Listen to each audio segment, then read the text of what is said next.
These are my 5 simple healthy morning habits that may save your health from sickness and even from death.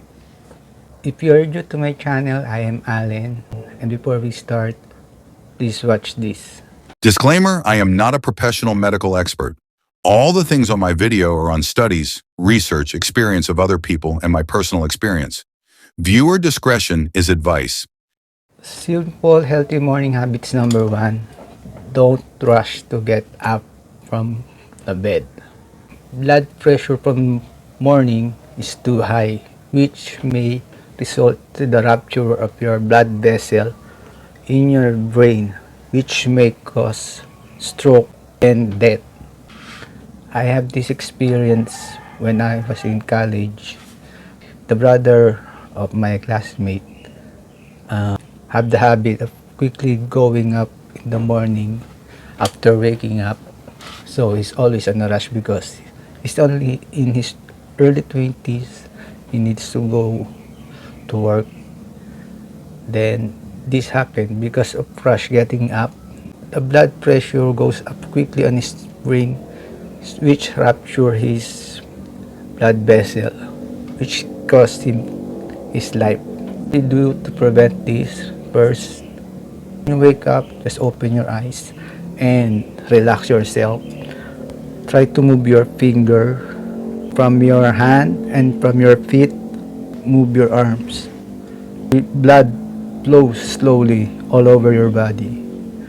Check your arm if you have pain, which is caused by rheumatism. Check your feet. If you feel numbness while moving your feet, it may be a sign of diabetes.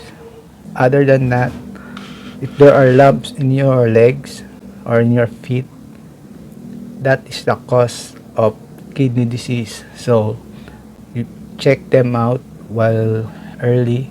You can go to your doctor and let it check your body if you feel that. Healthy habits number 2 is pray. This is good for your spiritual. Pray to thank God for another life. Thank God for the challenges from yesterday for guiding us. No matter what religion you are, just pray in the morning and thank God for everything. Healthy habits number 3, drink 2 cups of warm water. Before you brush your teeth, after you gargle some water, drink 2 cups of warm water. It helps to cleanse the food you have ate last night, so cleansing your esophagus down to your stomach. Other than that, it will replenish the water you have lost from sweat. It will replenish the water when you pee at night and in the morning. The third, it will help stabilize your blood pressure. So water will be absorbed by your cell through blood and circulate all over your body. So than that, it will help cleanse your kidney. Healthy morning habits number 4, exercise. It's either indoor or outdoor.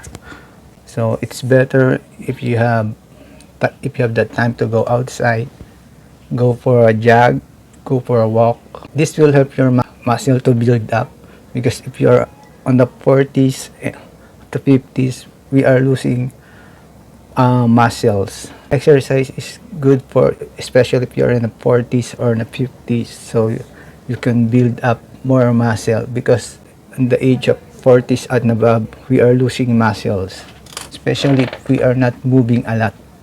It's good for your lungs. Movement is the key if you are aging. Just like me, I'm in my late 40s. I do move a lot.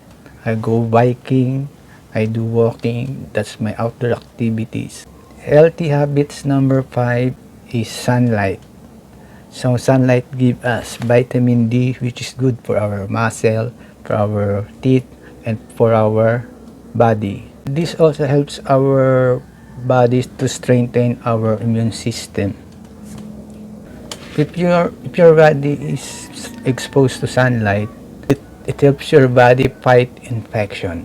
Other physical health benefits are resets your body clock. It also helps you fall asleep faster. It also helps regulate your blood pressure. So if you have a problem in your blood pressure, go out and take some sunlight.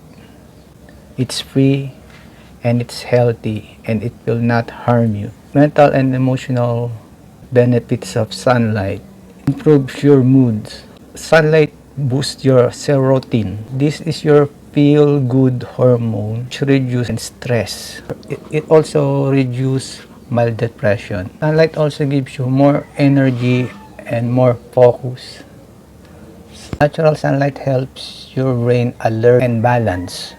Also helps less anxiety, especially if you combine sunlight in your outdoor activities. So those are my 5 healthy morning habits. So if you like this kind of video, please don't forget to like, and if you want to watch more of this kind of video, please don't forget to subscribe. See you on another video.